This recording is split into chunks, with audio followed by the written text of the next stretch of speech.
रुपया पैसा में आपको खुशामदीद कहते हैं। मैं हूं अली नासिर। सबसे जो अच्छी बात है ना बिज़नेस का प्रोग्राम करने की, वो ये है कि हमारे ऊपर कोई दबाव नहीं है कि हम मुल्क के सियासी हालात के ऊपर गुफ्तगू करें।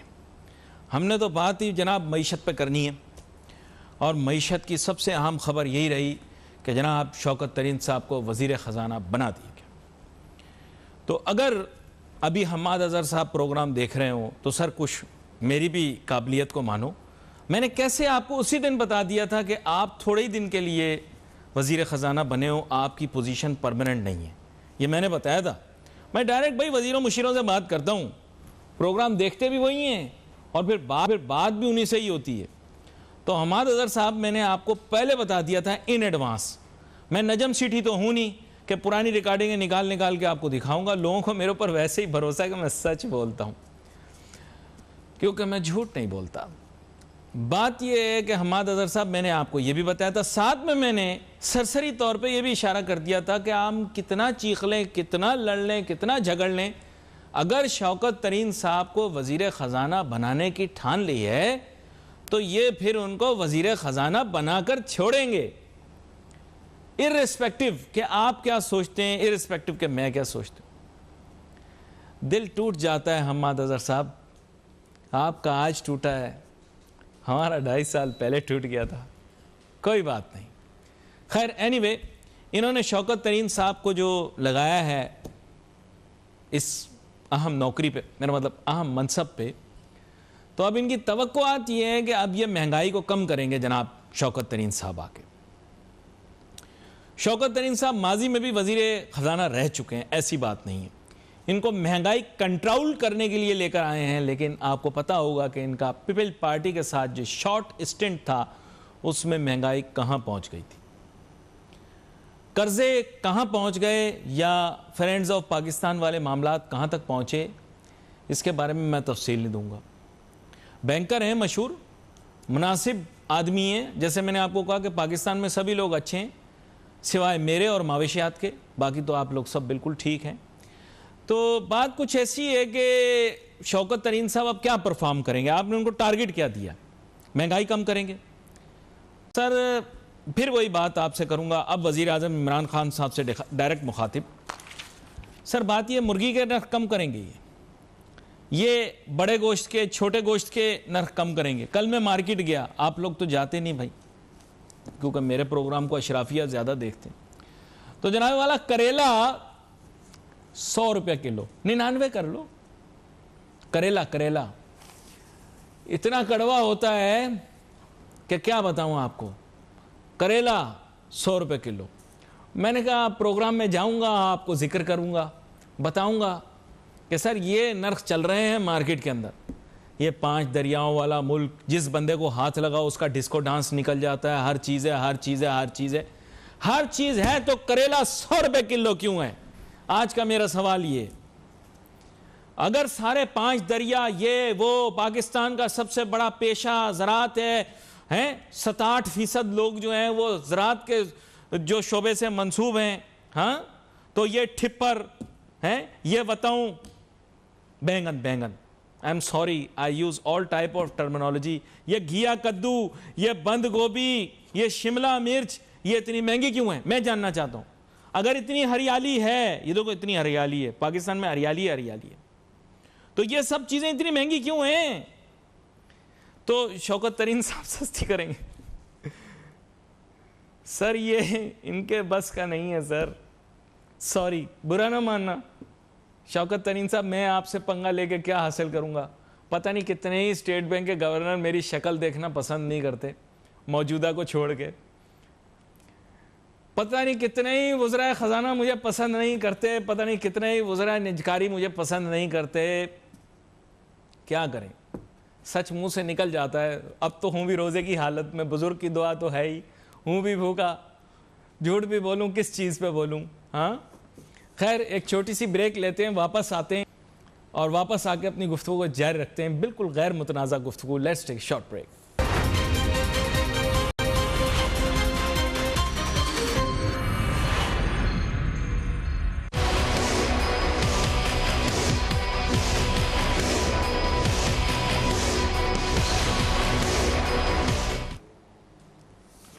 नाजरीन welcome back after the break. और बात हमारी जारी थी जनाब शौकत तरीन साहब के ऊपर। मसला बुनियादी यही है कि जनाब शौकत तरीन साहब क्या ऐसा नया कर लेंगे, क्या कमाल की चीज़ कर लेंगे वो कि जनाब वाला मामलात संभल जाएंगे। क्या ऐसी ख़ास कोई गिदड़ सिंगी है उनके पास जो अब्दुल हफीज़ शेख साहब के पास नहीं थी, या कौन सी ऐसी कोई नई साइंस ईजाद कर ली है जो असद उमर साहब के पास नहीं, या कौन सी कोई ऐसी नई टेक्निक लगाने वाले हैं जो पिछली दफ़ा लगाई थी कामयाब नहीं हुई, इस दफ़ा लग जाएगी। और हमारा हमाद अज़हर बेवजह बार बार शेरवानियाँ सिलवाया जाता है, उसका क्या कसूर है? उसको थोड़ी देर के लिए रखते हैं आप लोग, फिर फारिग कर देते हैं। जनाब फ़ारूक सलीम साहब हमारे साथ मौजूद हैं, मुल्क के मारूफ मईशत दान है। वेलकम करता हूँ आपको शो में sir. Thank you so much for inviting. शुक्रिया सर। वो मैंने एक अंग्रेजी की कहावत मुझे याद आ, कॉमेडी ऑफ एरर्स। तो बात ये है कि सर ये बड़े मज़े की चीज़ें होती हैं, मुझे बड़ा अच्छा लगता है। मैं पेशगोई तो नहीं करता, लेकिन मैंने पहले कहा था कि बेचारे हमाद अज़हर साहब को क्यों चंद दिन के लिए बार बार रखते हो, कोई पक्का आदमी ढूंढ लो। तो मैं चाहूँगा फ़ारूक सलीम साहब कुछ रोशनी डालें, नया वज़ीर ख़जाना क्या करेगा? देखिए, अभी आपने साइंस का जिक्र किया तो मुझे याद आ गया कि 2018 में जो मईशत का सबसे बड़ा साइंसदान हमें बताया गया था वो असद उमर साहब थे, कि वो आएंगे और की मईशत की सिमत दुरुस्त कर देंगे। आपने देखा कि 8 महीने वो रहे और उसके बाद उनको जिस तरह बेइज्जत करके रुस्वा करके निकाला गया। उसके बाद डॉक्टर हफीज शेख साहब आए, 23 महीने वो रहे। आप मार्च की 3 तारीख वजीर आजम साहब के बयानात देख लें, बताया ये जा रहा था कि इन्होंने मईशत के सारे इशारे जो हैं वो मस्बत की तरफ मोड़ दिए हैं, वो बिल्कुल ठीक हो गए हैं। और ये मार्च 3 2021 इसी साल की बात है। फिर मार्च के आखिर में उनको भी निकाल दिया गया, 23 महीने टेन्योर उनका रहा। हमाद अज़हर साहब सिर्फ 18 दिन रहे। अब शौकत तरीन साहब आ रहे हैं। देखिए, मामला कुछ ऐसा है कि माशी चैलेंजेस जो हैं वो बहुत ही संगीन हैं, बहुत ही सीरियस हैं। और अगर उनका आप मुकाबला करें टीम के साथ या टीम की काबिलियत के साथ, तो उन दोनों के दरमियान में जो खलीज है, जो गैप है, वो बढ़ता हुआ नजर आ रहा है, बहुत बड़ा गैप है। अब आप सोचिए कि ये कोई खोखा या दुकान नहीं है, ये 22 करोड़ पाकिस्तानियों का मुल्क है। 22 करोड़ पाकिस्तानियों का जो मुस्तकबिल है वो हमारी हुकूमत की माशी पॉलिसीज के ऊपर डिपेंड करना है। अब 32 महीने पूरे हो गए पीटीआई की हुकूमत के। अब जब आपने रियासती कारोबार चलाना है तो पहले सबसे फेज 1 आता है, जिसमें टीम को तश्कील दिया जाता, टीम की तश्कील दी जाती है, एक टीम फॉर्मुलेट की जाती है। फिर वो टीम बैठती है, वो मंसूबा बंदी करती है, फिर उस मंसूबा बंदी के ऊपर अमल दरामद होता है। और जब अमल दरामद हो जाए उसके फिर कई महीने के बाद आपके सामने नताइज आते हैं। अब यहाँ पे क्या सिचुएशन है? 32 महीने के बाद 50% इनका जो वक्त है मैंडेटेड वो गुजर गया है और अभी तक टीम की तश्कील नहीं दी जा सकी। पहले असद उमर साहब की टीम आई, फिर हफीज शेख साहब की टीम आई, फिर हमाद अज़हर साहब को 18 दिन मिले। अब शौकत तरीन साहब खुदा करे कि एक काबिल टीम बनाएं, लेकिन टीम बनाने के बाद फिर वो टीम बैठेगी, फिर उन मंसूबों के ऊपर अमल दरामद होगा और फिर शायद नताइज निकलेंगे कि जो बकिया 2.5 साल रह गए पीटीआई की हुकूमत में, उसमें तो नताइज सामने आने वाले नहीं। जी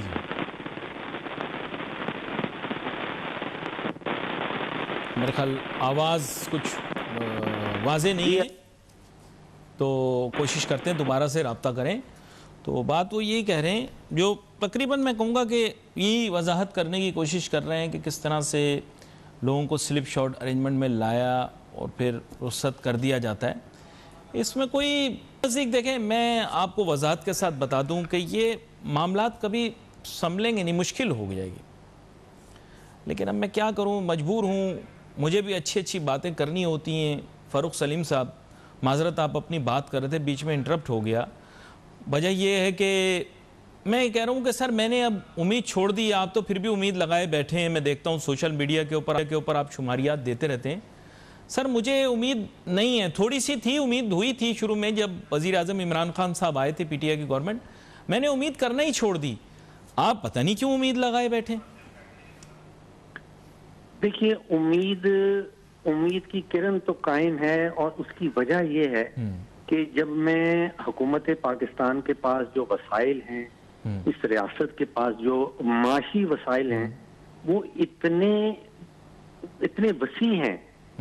अगर आप सिर्फ नुकसानात के ऊपर गौर कर लें कि हुकूमत पाकिस्तान जो है वो सालाना नुकसान कितने कर रही है, और वो मैं उस तरफ आपकी तवज्जो इसलिए दिलाता हूं कि अगर सिर्फ वो नुकसान करना खत्म कर दें तो आप अंदाजा करें कि कितने इजाफी वसाइल इस हुकूमत के पास, इस रियासत के पास सामने आ जाएंगे, जो फिर तरक्की के लिए इस्तेमाल किए जा सकते हैं। जी जी।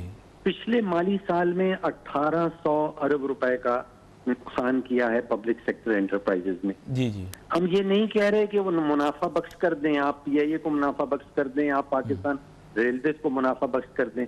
हम तो सिर्फ कह रहे हैं कि आप नुकसान करना अगर बंद कर दें तो आप अंदाजा कीजिए कि एफबीआर जो एक साल की मुशक्कत के बाद 4000 अरब के टैक्सेस इकट्ठा करता है, 50% तो आपके सिर्फ नुकसान खत्म करने से यहाँ से क्रिएट हो सकते हैं। 1000 अरब का हम नुकसान कर देते हैं अपने बिजली के शोबे के अंदर, 2 से $2.5 बिलियन की गैस चोरी हो जाती, जो हमने पिछले साल कतर को $2.5 बिलियन दिया है उनकी एलएनजी खरीदने के लिए। अगर हम अपनी चोरी खत्म कर दें, मेरा कहने का मकसद ये है कि इस रियासत के ऊपर नहीं करेंगे, सबसे बड़ा बोझ जो है वो हुकूमत पाकिस्तान खुद से है। फारूक साहब नहीं करेंगे, मैं आपको बताता हूं। I will tell you why they won't do it. They won't do it because the privileged class of this country benefits from rent seeking economy. They will never finish this. They enjoy their lives. Their kids study abroad. They eat in, if not Michelin star restaurants, they eat in the best restaurants in Pakistan. They live a lavish life. They have many domestic servants in their house.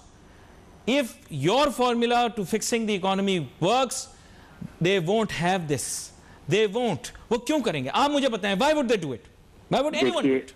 जी, अगर आप पाकिस्तान की माशी तारीख पे गौर करें, आप सोचिए कि 1960s का जो पीरियड था, 1958 से लेके 68, 69, 10-11 साल जो गुजरे, उसमें ग्रीन रेवोल्यूशन भी आया इस मुल्क के अंदर, उसमें इंडस्ट्रियल रेवोल्यूशन भी आया इस मुल्क के अंदर, और उस जमाने के हमारे जो 5 ईयर प्लान बनाए जाते थे वो मुख्तलिफ दुनिया के ममालिक हमसे लेके जाया करते थे। मेरे कहने का मकसद ये है कि अगर पाकिस्तान पहले ये काम कर चुका है तो इसका मतलब है कि पाकिस्तान के अंदर काबिलियत मौजूद है। अगर पहले हमने ये काम किया है तो दोबारा भी वही काम कर सकते हैं। अच्छा, आपका कहना यह है कि माजी में हमने किया। अच्छा डॉक्टर फरूक सलीम साहब, अगर मैं आपको सबसे बड़ा राज अफशा कर दूं आज, तो फिर आप नाराज तो नहीं होंगे? डॉक्टर मैं आपके सामने करता हूं ना सर। बात यह है कि इसमें टका काम हमारा नहीं था, सारा अमेरिका ने करके दिया था, जिसे हम बुरा भला कहते हैं। इस तक के आपके पास जो एक खास चीज है जिसका रोब आप सबके आगे डालते हैं कि हमारे पास है, वो भी उन्होंने दिया। सर सच्ची बात, आप फ्रैंक बात करें ना, डैम किसने बनाया? आप कहते हैं डैम, ये 10-10 रुपए लेके डैम बनाया गया। आप दिल पे हाथ रख के बताएं, क्या डैम अमेरिका ने नहीं बना के दिए? क्या उनकी टेक्नोलॉजी यूज नहीं हुई? क्या उनके टर्बाइन नहीं लगे हुए? आप दिल पे हाथ रख के बता दें, मैं आपकी बात मान जाऊंगा। देखिए, पहला एक सुनहरी असूल है फॉरेन रिलेशंस का कि कोई भी मुल्क किसी दूसरे मुल्क की मदद करने को नहीं पहुंचता। यहाँ पे म्यूचुअलिटी ऑफ इंटरेस्ट है, मुफादात बिल्कुल है। जहाँ मिल जाते हैं वहां दो मुल्क आपस में एक दूसरे की मदद करते हैं, एक दूसरे का साथ देते हैं। जो कुछ बनाया था पाकिस्तान के अंदर, अच्छा सिर्फ आप 58 से 59 वाला इशू ना देखिए, अभी ज्यादा दूर नहीं हुआ, मुशर्रफ के दौरान मुझे याद है कि जिस दिन मुशर्रफ साहब आए थे उस दिन पाकिस्तान में 1 लाख मोटरसाइकिल बनते थे।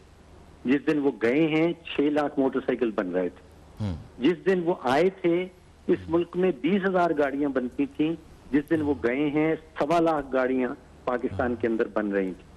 अगेन तो जोर यही है कि हम तारीख में ऐसी चीजें, पास्ट में ऐसी चीजें कर चुके हैं, जिसका मतलब ये है कि काबिलियत मुल्क में मौजूद है। हम एक दफा ये कर चुके हैं, अब दोहराया भी जा सकता है। आप कह रहे हैं, चलें, मैं दुआ करता हूं कि दोबारा से हम इसको दोहरा लें, लेकिन पता नहीं क्यों मुझे अब ऐसा लगता है कि अब हम डिस्पेंसिबल हो गए हैं वेस्ट के लिए। पहले हम इंडिस्पेंसिबल थे। आपका शुक्रिया, आप डॉक्टर फ़ारूक सलीम साहब हमारे साथ। मुशर्रफ साहब का आपने जिक्र किया। मुशर्रफ साहब की भी वैल्यू इसलिए बढ़ी नाजरीन, क्योंकि अमेरिका ने नोटू इसलिए पकड़ाए थे क्योंकि बंदे भी पकड़ के देने थे, नंबर 1। दूसरा ये है कि अफ़गानिस्तान के जो हालात ख़राब हो जाते हैं, इससे पाकिस्तान को बड़ा फ़ायदा होता है। वक्त ख़त्म, क्या करें, मजबूरी। आगे आने वाले दिनों के अंदर इसके ऊपर मज़ीद तफसीली गुफ्तगू करेंगे। We wait for message.